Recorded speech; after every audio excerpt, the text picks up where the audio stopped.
Assalamualaikum warahmatullahi wabarakatuh. Perkenalkan, nama saya Ananda Parca dengan NIM B1B1230880. Di sini saya akan menjelaskan mengenai materi-materi yang telah saya pelajari dalam semester ini.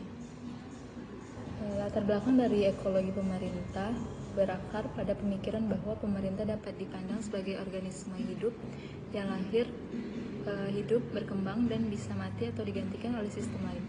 Konsep ini dikembangkan oleh Alexander van Humboldt yang mengadopsi prinsip ekologi dalam bidang sosial, khususnya pemerintah. Kajian ekologi pemerintah juga mencakup analisis distribusi kewenangan, hubungan antara unit pemerintah, serta pengaruh lingkungan, sosial, dan fisik terhadap kinerja pemerintah.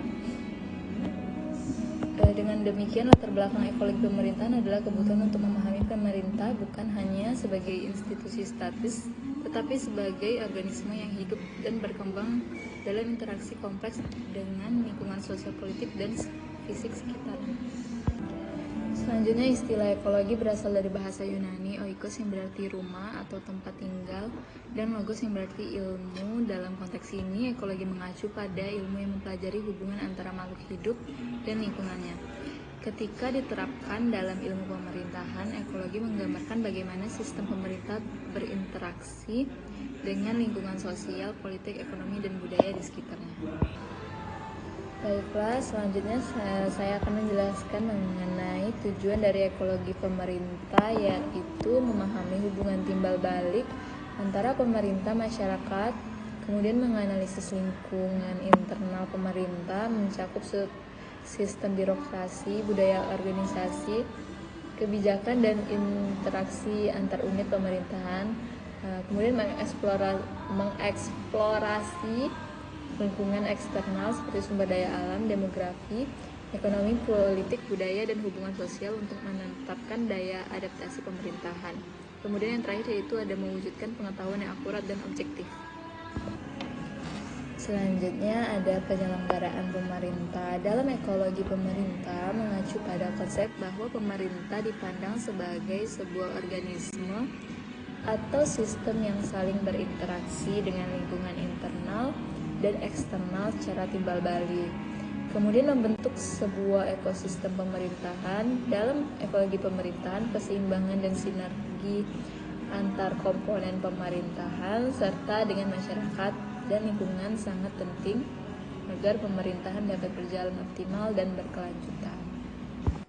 Selanjutnya ada faktor dan tantangan penyelenggaraan pemerintah, yaitu ada sumber daya, yang dimana ketersediaan anggaran, tenaga kerja, dan infrastruktur yang memadai sangat menentukan efektivitas pelaksanaan pemerintah daerah. Kemudian ada kapasitas institusi, kemampuan pemerintah dalam perencanaan, pelaksanaan, dan evaluasi kebijakan sangat penting untuk keberhasilan program. Selanjutnya ada kebijakan publik dan hukum. Kualitas kebijakan publik dan konsistensi kebijakan hukum menjadi landasan utama penyelenggaraan pemerintah yang efektif. Namun seringkali terdapat keterbatasan dalam merumuskan kebijakan yang tepat dan sinkron antara pemerintah pusat dan pemerintah daerah. Selanjutnya ada tantangan penyelenggaraan pemerintah, yang dimana ada tumpang tindih birokrasi dan regulasi, belum adanya regulasi yang meningkat, dan adanya tumpang tindih birokrasi. Selanjutnya ada keterbatasan sumber daya, anggaran terbatas, tenaga kerja kurang memadai, dan infrastruktur yang kurang mendukung. Selanjutnya ada kapasitas institusi yang kurangnya keterampilan dalam pengetahuan dan pengelolaan pemerintah menyebabkan pelaksanaan kebijakan kurang efektif.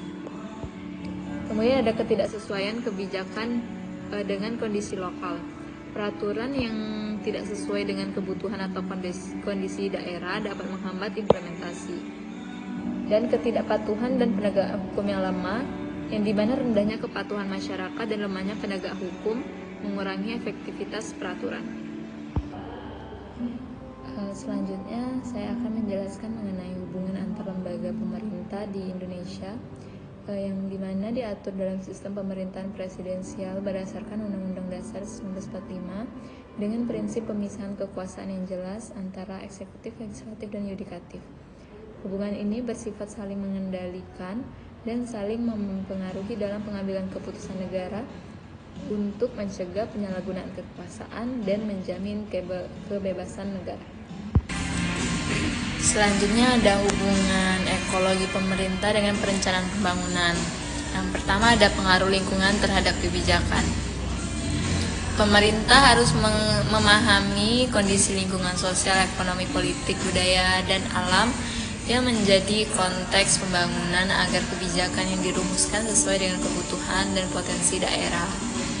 Hal ini mencakup analisis lingkungan internal, misalnya kapasitas organisasi, sumber daya, dan eksternal, dan yang eksternal yaitu misalnya kondisi pasar, kebijakan nasional, dan perkembangan teknologi.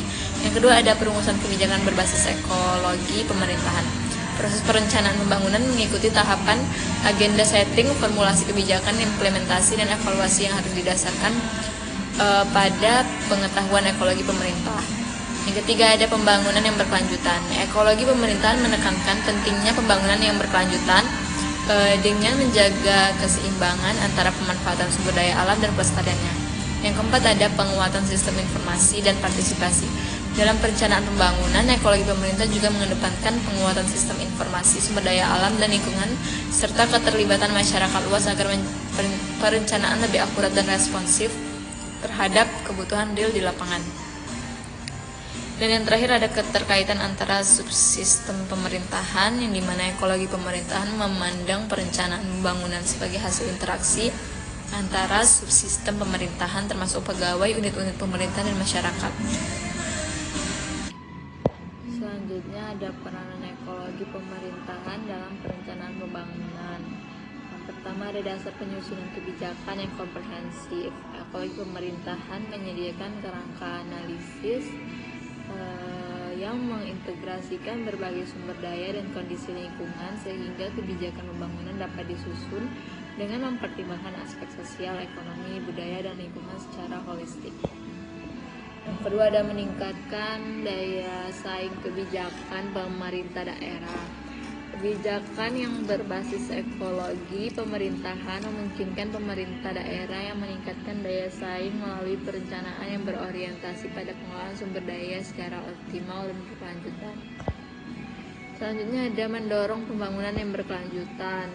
Ekologi pemerintahan menekankan pentingnya keseimbangan antara pemanfaatan dan pelestarian sumber daya alam dalam perencanaan pembangunan. Dan yang terakhir ada memperkuat kapasitas aparatur dan sistem informasi. Perencanaan pembangunan yang berbasis ekologi pemerintahan juga menuntut peningkatan pengetahuan dan kemampuan aparatur pemerintah serta penguatan sistem informasi lingkungan dan sumber daya. Baiklah, sekian yang dapat saya sampaikan. Saya akhiri. Wassalamualaikum warahmatullahi wabarakatuh.